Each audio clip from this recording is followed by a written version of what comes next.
Queen Victoria, who was monarch for 64 years, faced not one, but 7 assassination attempts on her life after taking to the throne in 1837.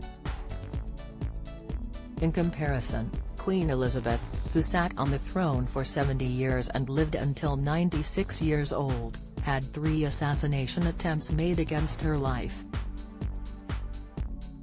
Victoria, whose birthday is May 24, 1819, once joked that it is worth being shot at to learn how much one is loved, and sought to keep a stiff upper lip.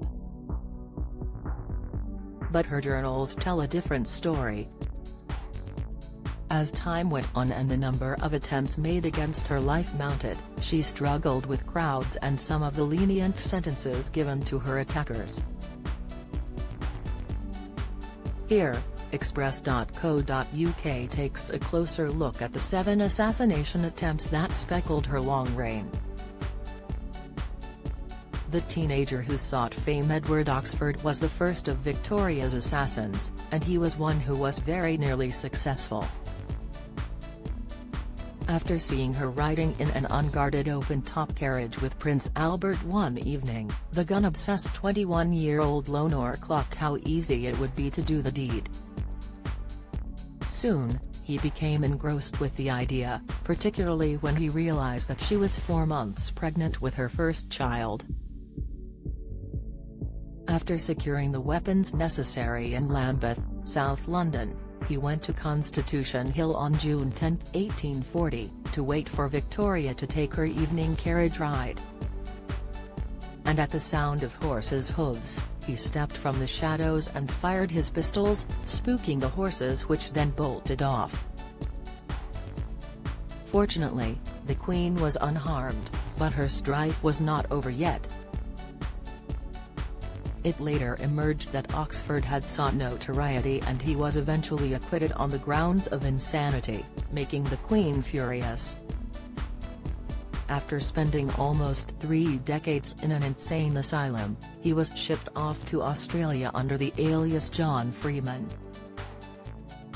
The rascal who tried more than once just 2 years later, John Francis, a 19-year-old whose business had failed and whose landlord had kicked him out for stealing, headed to Buckingham Palace on May 29 to take the Queen's life.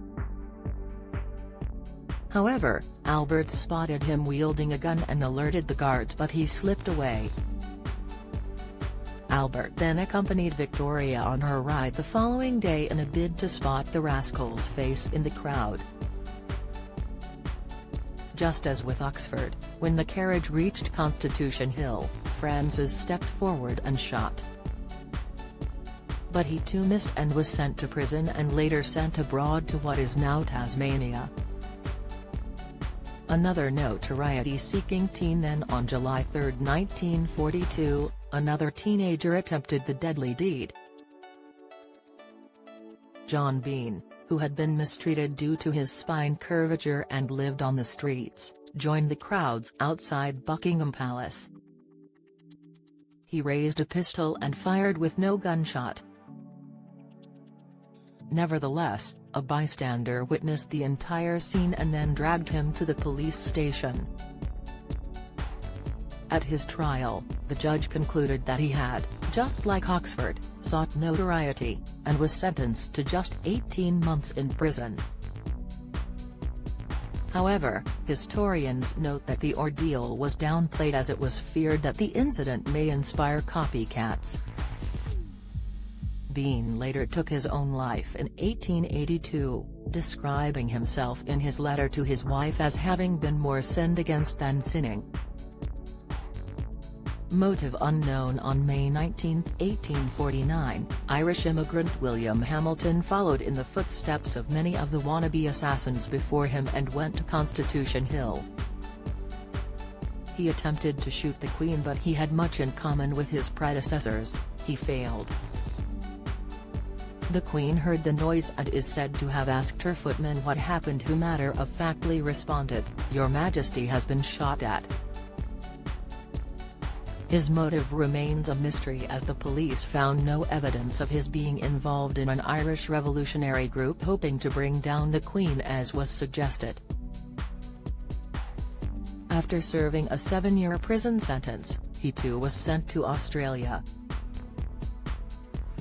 Don't miss: Antiques Roadshow guest speechless over Queen Victoria's bracelet valuation. Report: Charles Spencer shares catastrophic coronation insight.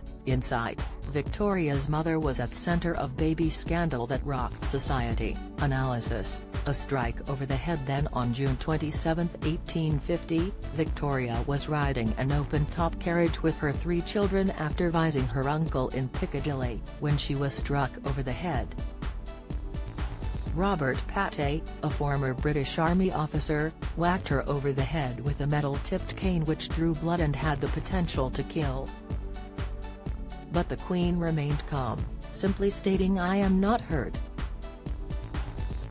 The Morning Post noticed how nonplussed the Queen was, writing, "Her Majesty betrayed no feeling of alarm, demonstrating complete self-possession." Yet historian Dr. Bob Nicholson, writing for the BBC in March, notes that her diaries show a different side as she described the incident as a horrid dream which left Albert dreadfully shocked. She was left feeling anxious in crowds, later writing in her journal that when the public was close to her carriage she would think of the possibility of an attempt being made on her life. Hopes of a hero's death. More than 22 decades later, Victoria's life was attempted for the penultimate time.